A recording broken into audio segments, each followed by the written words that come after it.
My name is Dev, and this is From Riff to Release, a video series where I take you step by step along the journey from ideation all the way to mixing, mastering, and releasing a fully completed song. In this episode, we are going to write drums to this homogeneous clump of riffs that I put together in the last episode. Now, for context, these riffs are pretty rough. After this, I'm going to go through, once the drums are completely written, re-record everything with DIs, maybe tweak a little bit just to fix anything that might not jive so well with the drums. And then in the next episode, we are going to go over writing bass as a guitarist. Stay tuned. Okay, so I got, what is it? I think it's P5. Get Good Drums P5 loaded up. This is kind of how the song sounds.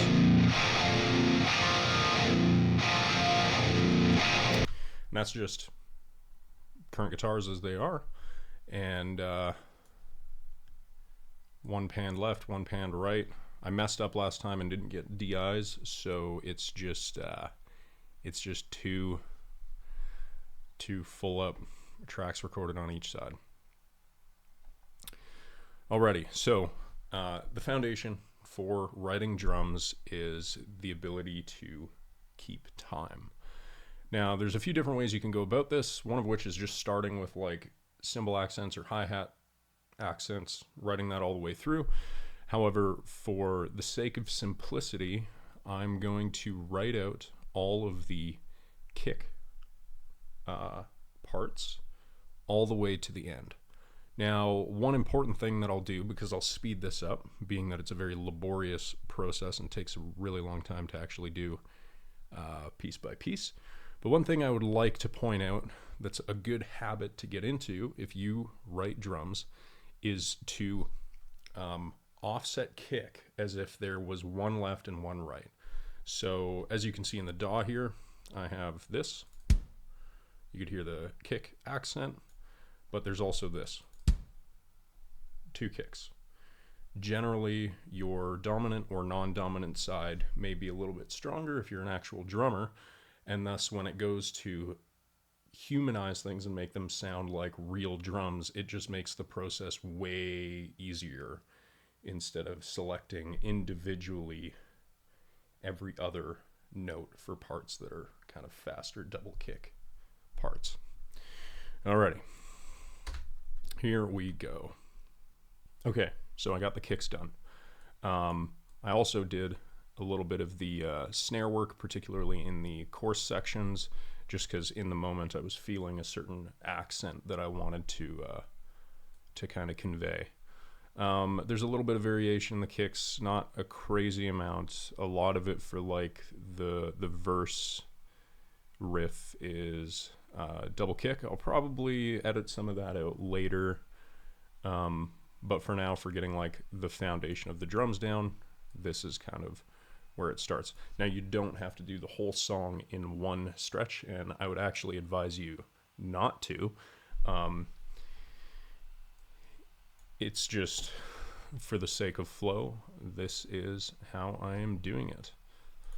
Now we are going to close out snare accents, which should be relatively quick, and then we will do the cymbal work and then fills. Snares are done. They're just predominantly accenting on the third, if it were 16th notes. Or sorry, yeah, just the half note. Now we're gonna do the cymbals. Now, kick and snare are like the food. They keep everything driving forward in a positive direction. Cymbals are things like salt and pepper, and then fills and other kind of unique accents with like snare, say ghost notes or rim shots or whatever, and different kind of cymbal hits are, you know, the different kind of spices you add to make something truly flavorful. If you write just a riff, seldom will it sound good unless it's a phenomenal riff, and those do exist. But seldom will it come to its full potential if you do not have drums. Drums really tie things together. Bass plays a really important part, but drums like really bring it together. Now, this song is loosely inspired from Nevermore. Van Williams is a very in the pocket drummer, but he plays relatively simplistic stuff because, you know, the show, like Nevermore, is the guitars. So now we'll kind of crush out the cymbals, and hopefully I don't rupture my eardrums because the kick and the guitar tones are fighting for a certain frequency that is giving me a migraine. Cymbals are done. Now we just got 2 fills to do. 1 right here, and then 1 right here.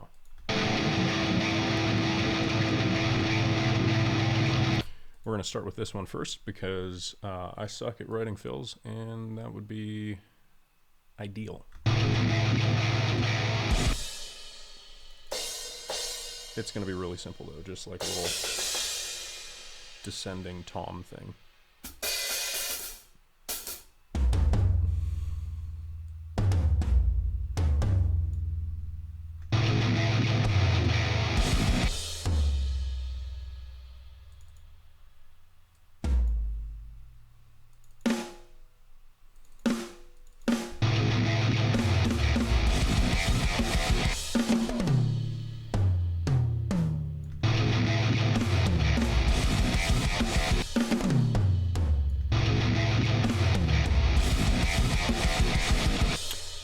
I think that pretty much does it. Now we'll just do the first one, zoomed out way too far.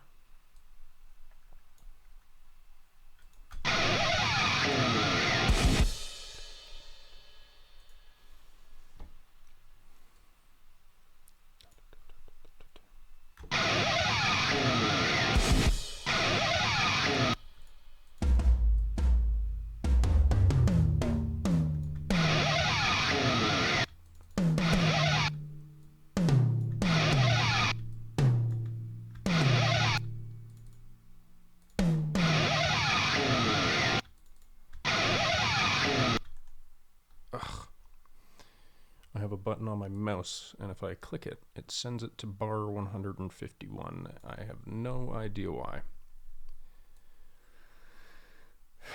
Okay.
Sometimes that's all you need, you know, just 7 little hits.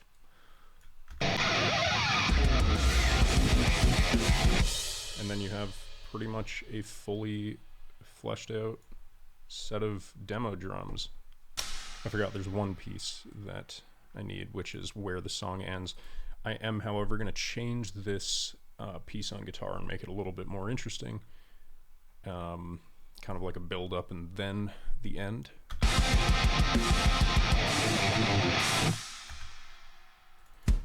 But I think for now,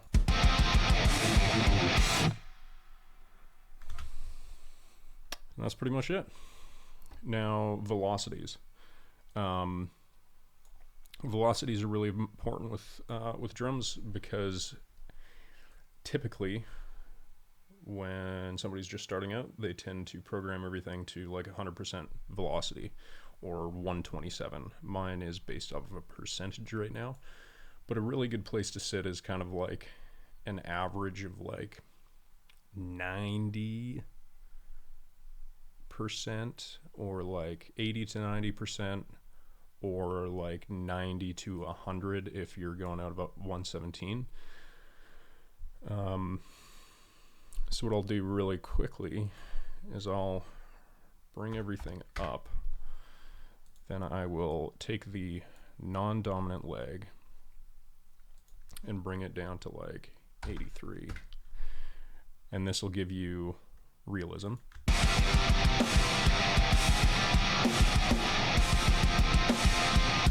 You can really feel like a shift from left to right. Cymbals I'll bring up a little bit.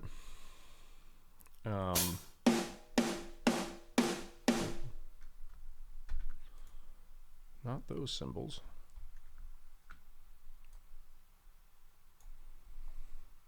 Because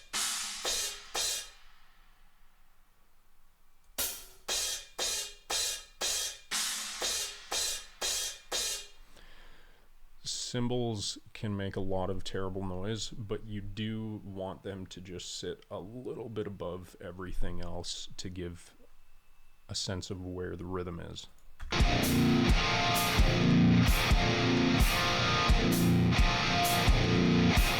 And then when you mix, everything's going to be a little bit more gelled together. You can kind of cut out the harsher frequencies and make sure they actually fit well. And then I like to take both toms and snare and put it like considerably higher. Like if it's out of 127, maybe like 113 or like 95.7%.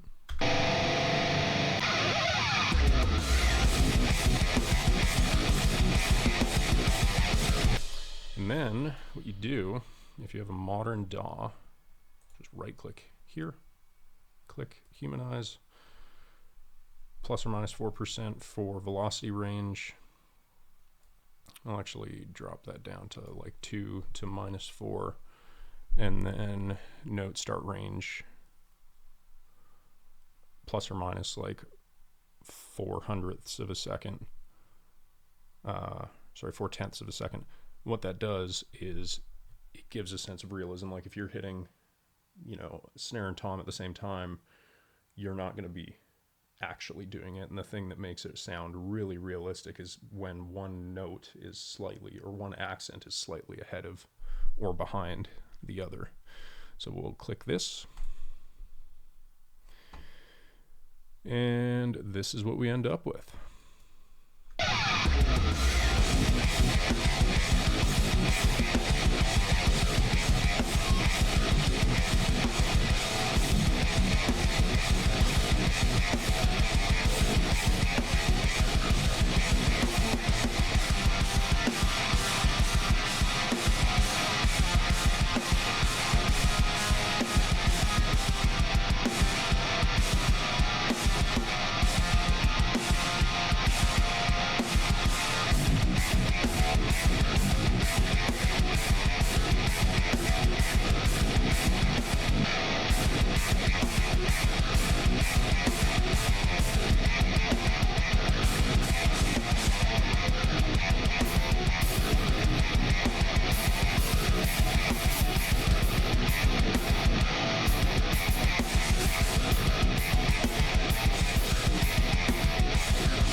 It's incredible how much of a difference drums make. If you like this video, please like, subscribe, do all that jazz. If you are interested in how I write songs, click this video.